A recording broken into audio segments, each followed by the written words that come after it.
what's best for them ain't always what's best for you.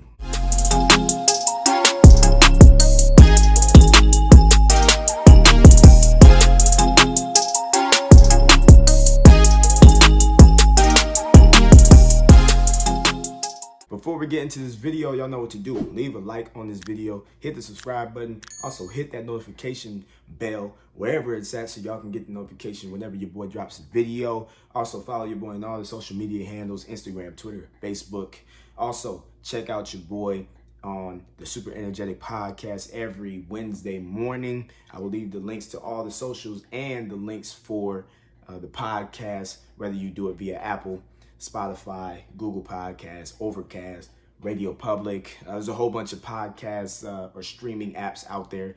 I should be on every single one of them, but I will leave the apps links in the description so you can go ahead and check them out. But enough of that. I'm gonna get out your face. Let's get into this video, all right?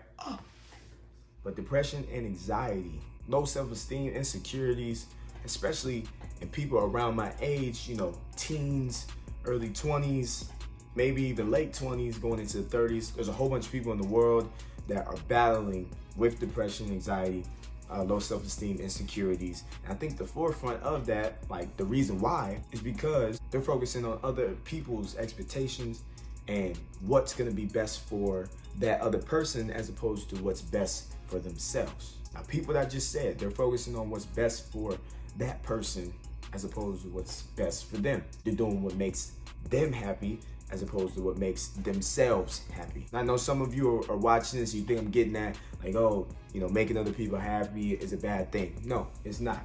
Like, the people that you care about, of course, you're gonna wanna make them happy. Anything that you can to make, you know, whether it's your kids, whether it's your boyfriend, girlfriend, husband, wife, you know, your homies that you've been rocking with for so long, like, you wanna make them happy. That's fine. But when it comes to the point where their happiness and their expectations of you are higher than the expectations you have of yourself, that's where the problem comes. That's where the line should be drawn. It shouldn't even get to that point, because I don't care how much they expect of you. I don't care how much, you know, they want you to do something. You have to be happy at the end of the day. You're a person too. You have feelings too. You're a human being just like they are. And some of you are too worried about pissing that other person off because you said no. Some of you are too worried about how they're gonna view you because you say, I ain't really feeling that. So even though deep down inside you really don't wanna do that thing, or you really don't wanna go through with this certain plan, you'll still get up and do that thing because you're afraid of what's gonna happen if you don't. And I get it, I understand, you're not a bad person. I'm not getting at that either, like, oh, you're just a terrible person because you've been, you know, doing what they wanna do and not what you wanna do. No, but you have to draw the line. At some point, you're gonna have to say enough is enough. Because it's like an avalanche. You do something for one person, you make them happy, and it's not really what you want to do, but you love seeing them happy. Cool. Next person, you do the same thing. Next 10 people, you're doing the same thing. 20, that turns into 50, then to 100. And as time goes on, you'll start to realize, man, I'm genuinely not happy. Like, I am not satisfied with my life right now. Everybody else is feeling me, but I'm not feeling myself. And to some of you watching, this clout is the thing that you want. Fans and followers and likes and comments, like, that's the thing that you want. But let me ask you this, if you're one of those people, how much does the clout or the fame or the fortune really mean if you aren't happy with yourself? You have to find a way to love you for you. You have to find a way to live the life that you want to live, not what they want you to live. And some of you have been people pleasing for too long. You've been trying to make other people happy for too long, and you're caught in a dark abyss of, you know, sadness and depression.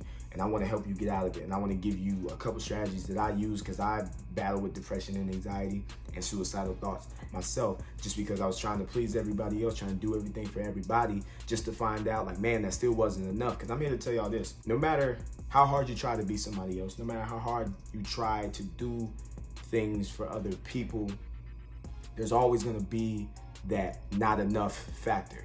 Because there's going to be somebody that's going to show you or tell you, hey man, that wasn't enough. Why didn't you do this? They won't appreciate what you did for them because you didn't go, you know, head over heels, or you didn't go the extra mile. Even though you thought, like, man, that was, I thought that was gonna be cool. They're gonna expect so much of you, and you're gonna feel bad about yourself because you didn't go the extra mile for them. Go the extra mile for you. Whatever you're happy, whatever you like, go the extra mile for you. I went on a tangent, but I'm gonna get back.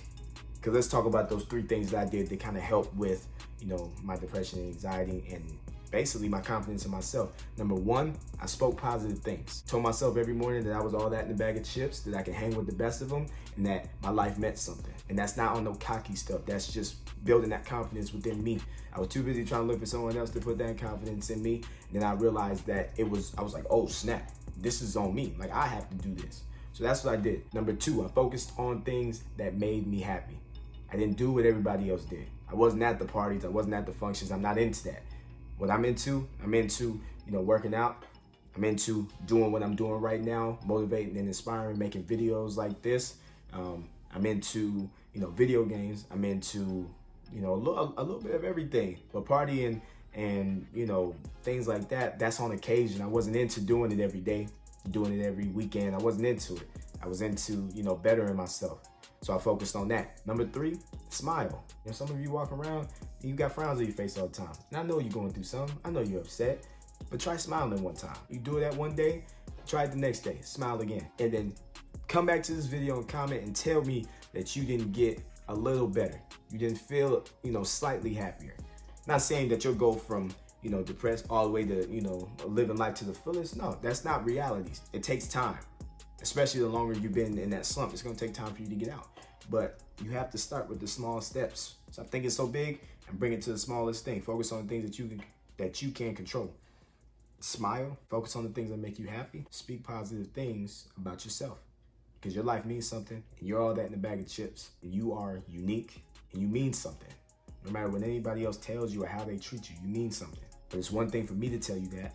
You have to believe that in yourself, and it starts with you. Tell yourself every day so much that you believe it. I'm gonna leave y'all with this quote. The mind will believe everything that you tell it. So if you tell it positive things, then your mind is gonna be in a positive place.